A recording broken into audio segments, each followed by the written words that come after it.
भाजपा की एक सर्वे से उड़ गई उत्तर प्रदेश के सांसदों की नींद। अब कटेगी इन सांसदों का टिकट। न रीता बहुगुणा जोशी बचेंगी, न ही हेमा मालिनी। वरुण गांधी पर भी लटकी तलवार। मध्य प्रदेश वाले फार्मूले ने बढ़ा दी उत्तर प्रदेश के सांसदों की बेचैनी। बीजेपी के आंतरिक सर्वे से हो गया साफ, 75 वर्ष वाला फार्मूला यूपी के सांसदों पर होगा लागू। महिला आरक्षण कानून से प्रेरित होकर अब भाजपा यूपी में 24 सीटों पर लड़ाएगी महिला कैंडिडेट।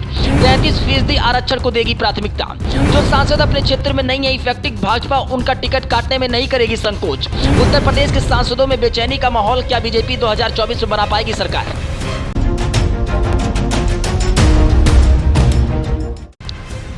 लोकसभा चुनाव 2024 को लेकर तमाम राजनीतिक दलों में सुगबुगाहट तेज हो गई है। उत्तर प्रदेश में भी अब लोकसभा चुनाव का माहौल बनने लगा है। इस क्रम में तमाम राजनीतिक दल अपने अपने समीकरण को साधने में जुटे हैं। एक तरफ इंडिया के बैनर तले विपक्ष एनडीए को रोकने की रणनीति तैयार कर रहा है। अखिलेश यादव यूपी में इसकी अगुवाई करते दिख रहे हैं। वे पिछड़ा दलित अल्पसंख्यक यानी पीडीएफ फ्रंट के जरिए भाजपा के विजय रथ को रोकने का दावा कर रहे हैं। उनके साथ अब तक कांग्रेस और राष्ट्रीय लोक दल दिख रहे हैं। इसके अलावा कुछ अन्य छोटे दलों को साथ लेकर इंडिया प्रदेश में विपक्षी वोट शेयर के बंटवारे को रोकने की रणनीति पर काम कर रही है।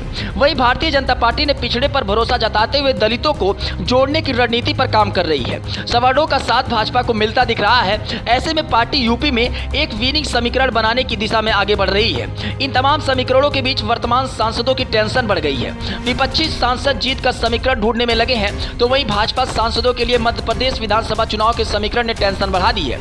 भाजपा ने जिस प्रकार से मध्य प्रदेश के कद्दावर सांसदों की फौज विधानसभा चुनाव के मैदान में उतारकर नया प्रयोग किया है, यूपी के सांसदों का टिकट कटने का खतरा भी दिखने लगा है। उत्तर प्रदेश में भारतीय जनता पार्टी के कई सांसद अध्यक्ष हैं, जिनके टिकट पर उम्र का पड़ाव भारी पड़ता दिख रहा है। पार्टी के 75 वर्ष पर रिटायरमेंट वाले फार्मूले का असर कानपुर के सांसद सत्यदेव पचौरी पर दिख रहा है। बरेली के सांसद संतोष गंगवार को भी इसी प्रकार की स्थिति का सामना करना पड़ सकता है।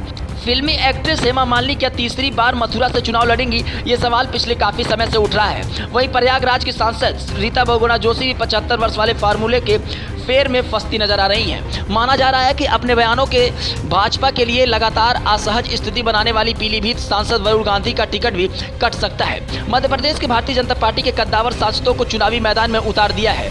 कई केंद्रीय मंत्री समेत राष्ट्रीय राजनीति में भी अहम स्थान रखने वाले नेता इस बार विधानसभा चुनाव में ताल ठोकते हुए दिखेंगे। पार्टी ने कई सीटिंग विधायकों के टिकट काट दिए हैं। मध्य प्रदेश विधानसभा चुनाव में किया गया प्रयोग भारतीय जनता पार्टी को कितना लाभ पहुंचाता है, ये देखना दिलचस्प होगा। साथ ही ये रिजल्ट भी मददगार साबित होगा। दरअसल पिछली बार वर्ष 2018 के मध्य प्रदेश विधानसभा चुनाव में कांग्रेस ने भाजपा को कड़ी टक्कर दी थी। यूपी में भारतीय जनता पार्टी ने तमाम सांसदों के लोकसभा सीट में प्रभाव को लेकर सर्वे कराया है। इससे सांसदों के क्षेत्र में इफेक्टिव होने पर कार्यकर्ताओं से लेकर आम लोगों के बीच चर्चा की गई है।